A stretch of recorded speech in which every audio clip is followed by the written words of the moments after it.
We have three aspects of our climate plan that are relevant here. One is there is an industrial carbon price, but the question is what happens with the proceeds from that carbon price and to what extent is it reinvested in the industry? And we're literally about to see the reality of that as the electric car line comes on and the 70% reduction in carbon that comes from that through SIF investments, partnerships, Canada Infrastructure partnerships with the province of Ontario, and of course the drive of the workers and innovation here at Algoma. So that's an example. That's one example. The second example, which is something we've also committed to, Alex, which is as our businesses, as our big industry decarbonize, we don't want foreign steel coming here that's high carbon, right? From Asia, from America. So we will have a carbon border adjustment mechanism that prevents that from happening and puts them in a stronger position. So that's the second.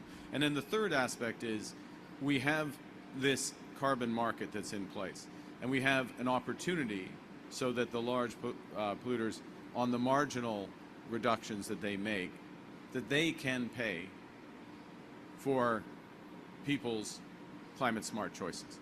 It will end up being a more efficient market for them. The government will stand in the middle and make sure that people have clear incentives, and if we are elected, we will put this in place for home retrofits, for better heating systems, for EVs, and then in that way the two markets come together. It's better for the country, it's much more efficient, and it will lead to higher and faster reductions.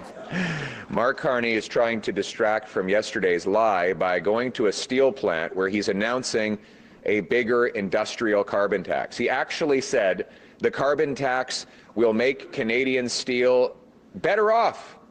So here we go again. Carney agrees with Trump. He wants to tax Canadian industry.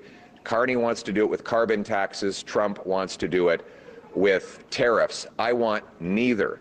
We know that companies like Evraz here in Saskatchewan, any steel workers here? And I know we're not in Regina, but we've got steel workers across this country that are going to lose their jobs because of the Carney carbon tax on industry.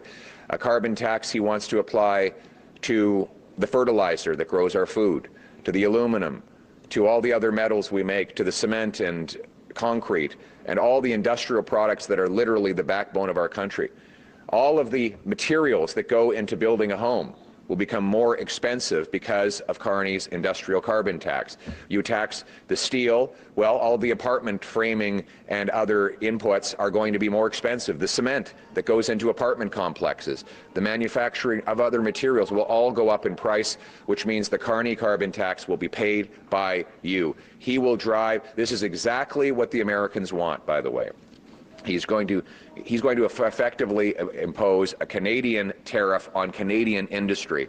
That's why we cannot afford a fourth Liberal term of Liberal taxes and anti-development policies. We need to pass the Bring Home Our Jobs Act for a change with a new Conservative government. You can't handle the truth. Resolve to resist